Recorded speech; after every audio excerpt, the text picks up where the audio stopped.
And I think that that's one of the biggest challenges when it comes to this whole self-criticism, self-comparison, and one of the things that we oftentimes overlook. And so my number one thing that I really believe is keeping people from loving how they look is their gaps in perception. You're looking at the one picture where they were posing and probably looked really good in that one picture. And it's, again, probably touched up, probably edited a little bit, right? We don't know what people are doing. And then you're comparing it to yourself. How is that a fair comparison? But we do it all the time. Welcome to Evolve Ventures, the one place where people like you can dependably go to shift your consciousness to unlimited potential. I am your host, Bianca Thomas. And I am your host, Emilia Smith. Welcome back to another episode. And for those of you who are joining us for your first time, we're so excited to have you. So we are diving into 115, episode 115, the number one thing keeping you from loving how you look. And so in this episode, we are going to share a little bit of personal experiences and Bianca and I's perspectives on this, the number one thing. So if you're someone out there who has struggled from really loving how you look, whether it be in the mirror or when you see yourself walking by, a storefront or whatever. I know that's not as popular nowadays. Or even if you are on Zoom and you're looking back at yourself and saying, hey, I don't really love the way that I look here. And noticing some self-critical tendencies coming up. Bianca and I are going to share our perspectives on what that number one thing is. And we want to help you love a little bit more on that way that you look. So B, over to you, my love. So if you heard the last episode that we did, it was pretty intense. I got really vulnerable in that episode, and I was telling Emilia, I was like, I wanted to delete that. I wanted to re-record it. I felt so insecure when we posted that. Same, still am. Yeah, very much so. But I'm really glad that we did, because I think we're starting, or we're getting into the conversation. Mm-hmm. And the big conversation about bodies and body image and kind of where all of these beliefs about what our body is supposed to look like where it came from, and really challenging a lot of that.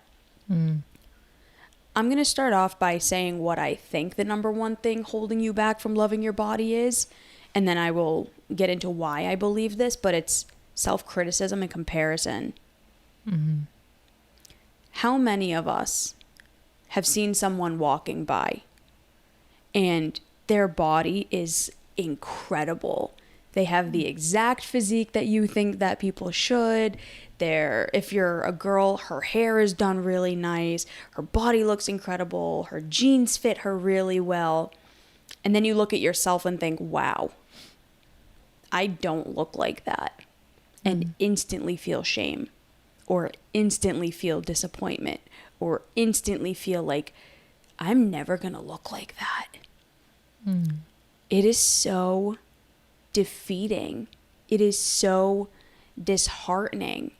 And a lot of these tendencies to look at other people, to compare, to think that someone else looks better than you, where did it come from? And why do we think like that? Why do we assume that we're not enough because maybe someone else looks better, quote unquote? And what I've really come to learn, and what I've really come to understand, is this comes from the stories we tell ourselves and the stories that we heard growing up about the way we're supposed to be. Women are supposed to look like this. Men are supposed to look like this. For your size, you're supposed to look like this. And we start developing these stories. Well, I'm only good if I look like that. My hair is only nice if it looks like that. My arms, my chest, my legs, my badonkadonk, to use Emilia's favorite word. It's only enough if it looks this way or that way. And so when you have a blueprint of an if-then statement of if I look like this, then I am good enough. If I do not look like this, then I am not good enough. That blueprint is always going to be running in your head, and more often than not, you're probably not meeting it. Mm-hmm. It's an unrealistic expectation that was built from the messages told to us from people who also had unrealistic expectations. Like, I remember my mom. I love her to death, but her expectation for what a woman's body was supposed to look like, very thin, larger chest, petite, like picture not the Kardashians, who's a good example. What's David Beckham's wife's name? I don't. You're the wrong person to ask. David Beckham's wife, Victoria Beckham. There we go. I'm pretty sure that's my mom's like ideal body. Mm-hmm. I do not look like that. So when my frame of reference of what a body is supposed to look like is coming from that, and I don't fit the mold, and then I'm always comparing myself to people who look like that and I don't fit the mold, I'm going to feel terrible about myself. And I did for a really long time. Even now, as we talked about in that episode, that's why I brought this up. We're constantly making these comparisons to other people based on this belief of what we're supposed to, quote unquote, look like. But my question to all of you is, who says? Who says that's what you're supposed to look like? Who says that's what a good body is supposed to look like? Who says what we have to be like? A lot of, it's not just the messages too that we like hear. And I want to call that out too. Because, you know, and some of my male clients have shared this with me as well, of it's not just what we hear, but it's very much of the meaning that we're always trying to connect the dots. Our brains are always trying to connect the dots of like, okay, and speaking from this one male client in particular, where if I see in a movie, for example, if I see this guy that's my age get the girl because he's jacked, because he's strong, because he kind of was a jerk in the movie to everyone else, then because that carrot is kind of dangled, then I must look like this guy. But what we don't realize, and what the gaps in our perception as we grow up, is that the actor in that movie that was playing a 14-year-old role is actually like 28, 30, right? And we don't understand that when we're watching these movies, when we're listening to these podcast episodes, when we're really digging into experiences that we have. And I think that that's one of the biggest challenges when it comes to this whole self-criticism, self-comparison, and one of the things that we oftentimes overlook. And so my number one thing that I really believe is keeping people from loving how they look is their gaps in perception. And to use that reference, when you do watch a movie, do you go into it thinking that and knowing that these stars, these leads, all these people who have been curated, meaning intentionally picked to provoke specific emotions out of you as the content viewer, right? Do you go into that movie knowing there's going to be a really hot babe in there because sex appeal is such a huge thing in society, right? Sex sells. There's going to probably be a hunk that's in this movie, and there's going to probably be like all the typical characters. And this person has spent their entire life going down this avenue of acting and of building their body, and has had months, if not years, to develop where they are in terms of physical appearances. Do you know that going into consuming content and media? Like, for example, if people were even to listen to one podcast episode of what we're saying, someone might compare themselves to us and say, well, like the gap in perception might be in that self-comparison, not realizing we've done this 115 times. Pull us, right? And even when it comes to bodies, right? You see these chiseled triceps and these shoulders, right? We've been at it for years, my friend. And so when we go into this automatic thought without checking our belief systems, to your point, B, that we should look like whatever the message that we're interpreting, whether it be a movie, a podcast, a YouTube, or Instagram reel, or short, whatever it is, there's a gap in our perception that I want our listeners to take a peek at, and to instead fill that gap with whatever the media wants us to fill it with, which, by the way, is self-comparison, is to take that opportunity to really love who you are right here and now for what you've built. And if you're not building towards anything, then that's a totally different conversation that we can have. But in terms of actually loving how you look, that love is not going to come if you let other people fill that gap for you. Right? And so one of the things that I wanted to bring into this conversation was how we each have this very core wound to what you had talked about, Bianca, of like when we grow up, we believe that we should look like X, Y, or Z, that reference point. Right? It often, it's ingrained into us by the movies that we see, by our caregivers and everything. And to be honest, mental health and understanding this gap isn't really a conscious thing that a lot of parents were super proactive at saying, hey, by the way, this is when you watch this movie, little child of mine, this person is actually double the age that they're playing in the film. So when your mirror neurons start going off, just wanted to let you know that, right? We're getting better at conscious parenting, I think, in general, and putting disclosures out there and getting really inclusive in terms of what body image is. But like, let's recognize that we have generations of not putting in those disclosures, of allowing that gap in our perception to prevent loving how we look. Instead of it's comparing to these people that are on stages that we give them, instead of giving ourselves the stage for where we're at. I think a really big part of this too is the social media component. And now I'm not going to sit here and say, oh, social media is the devil. Like, no, our entire business is on social media. Like, I'm very grateful for it. We're able to impact and talk to so many people because of it. But there are so many toxic components of it. And one of the biggest ones is Instagram. I'll use Instagram in particular. Instagram is a highlight reel. So if you're, okay, I'll use Hattie Boydell as an example because I always talk about her. If I take my body right now and I just stand in a mirror and look at my body, and then I go to her Instagram and compare myself to a picture of her that was probably touched up a little bit because it's Instagram and it's a lot of professional shots, where she spent 15 years learning how to pose in the very particular angle to make sure her body looks a certain way, which she talks about very openly. So if I took me standing in front of a mirror just like buck naked right there and then compare it to her, of course I'm going to feel terrible. Of course I'm going to not feel good about myself.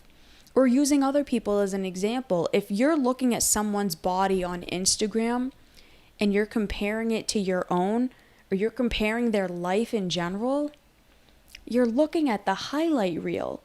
You're looking at the one picture where they were posing and probably looked really good in that one picture.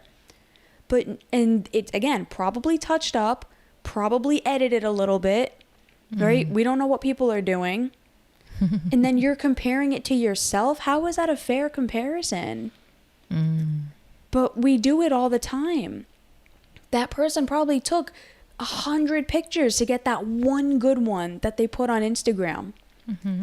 It's like you see those memes on the stories where it's like someone's on the floor trying to get like the right angle for the person who's like in the picture, and it's like when you have that friend, it's like, yeah, we see all of that. We see the memes about it. We all consciously understand that it's a highlight reel, but we're still letting it seep into us. We're still letting the way that other people look on their social media or on the media or whatever impact the way that we feel about us. We're like corrupting the blueprint. When your blueprint is, I need to look like Khloe Kardashian, who's spent thousands and thousands of dollars getting plastic surgery done and thousands of dollars on trainers and whatever else. How is that a fair comparison? I think we're giving very much, a lot of us in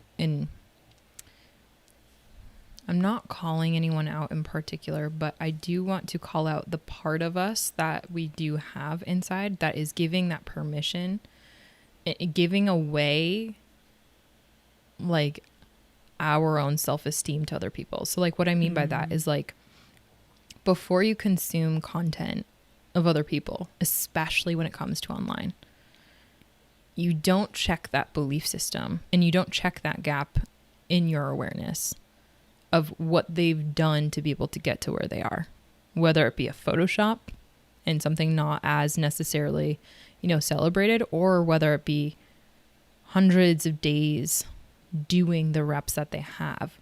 Like before you go into even just like a party, or before you go into your social media feed, do you say, okay, do you like prep yourself and talk to yourself and say like, okay, there's going to be a gap here where I'm going to immediately compare myself to anyone that remotely resembles what I consider my identity, whether I be a fitness person, whether I be a female, whether I identify as a male. Like my brain is automatically going to say, how can we compare?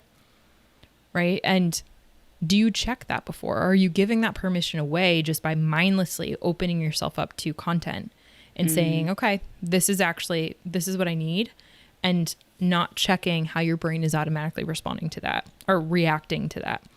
So I want to challenge our listeners, and I think this is the last thing I'll say on this, challenging our listeners prior to consuming any sort of content, even my own content, even our content, because I want to help people fill this gap in their awareness of what the reality is versus what the perception is. Fill the gap in perception with something that you want to put it in, that actually is a loving affirmation prior to getting into the ring, prior to scrolling on social media, prior to entering into a party, and knowing that everyone's path looks very different and their cultural upbringing of what they believe they should be looking like, right? You only have the bones that you were born with. And I remember even watching a show one time where there was this male who was removing his rib cage, like different ribs. He would like walk away with a jar of his ribs after a procedure because he wanted to have an even thinner waist. It was like, oh my God, I didn't know things have gotten that bad in this world. And I consider that as bad is because I hold the belief that if you have to literally remove a rib to feel good about yourself, then there's definitely a gap in perception that you're giving everyone else the ability to fill, rather than seeing that as an opportunity to fill it yourself with self-love. So I challenge our listeners to really fill that gap prior to going into any sort of consumption mode. Fill that with self-love of where you're at, and check that belief of what you grew up with. Well said. I think the last thing that I would say is, and this is literally me saying this to me too, right? So like, hey, me too. Give yourself the permission to love where you are right now, even though it might not be where you want it to be. Super important. I'm learning this from Emilia. I'm learning this from a lot of people on social media who are putting a lot of really positive messages out there, who really are promoting your body doesn't have to be perfectly tight and chiseled and whatever to be beautiful. There's so many positive messages out there. There's so many positive people that you can follow to get a better perspective on this, rather than, unfortunately, what a lot of our parents were conditioned growing up into, which is there's one perfect figure for a guy and there's one perfect figure for a girl, and if you're not that, you're not good enough. So give yourself the permission to love where you are right now. And the second thing that I would say to wrap this up is, to Emilia's point, really check your blueprint. Where is your belief about what a body is supposed to look like coming from? Because I guarantee it's not actually what you believe. It's what you believe you're supposed to be. Yeah. And that dissonance between where you actually want to be and where you think you're supposed to be is probably really, really big. Shout out to that. Shout out to all of those courageous souls that are willing to check that belief, because again, we adopt beliefs as much as we can. Our brain just goes to that, and especially while we're growing up, we don't necessarily check them before we adopt them and make our own beliefs, right? So air quotes for those of you who aren't watching this on YouTube. All right, episode suggestion. B, what's your episode suggestion and final takeaway? Episode suggestion, this is an oldie, number 21, how to take back control of your own body. Ooh, me like it. And final takeaway is those last 2 points that I said. Give yourself the permission to love yourself where you are because of your imperfections. And number 2, check your blueprint. Beautiful. I have 105. What is culture and how has it shaped you? Ironically, we're talking about not just shape, but the mental shape that you're in. And I get it. See what I did there? But to that extent, when you realize what is keeping you from loving how you look, now your awareness is raised. And my final takeaway to this is, once your awareness is raised, just like everything else, you have a responsibility, you have a duty to yourself. Otherwise, this will just get passed into the next generation. And we know what that has done for so many people. I mean, eating disorders, negative self-esteem, suicide rates have even gone significantly up because of this whole self-comparison and self-criticism.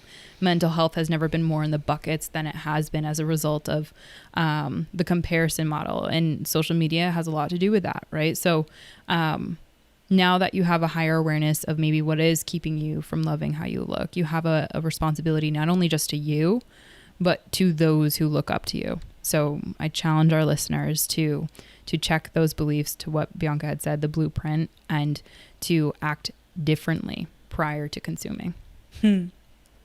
Thank you all so much for listening. Thank you for being here. We hope this was helpful, and we'll see you next time. Bye, Bye, everyone.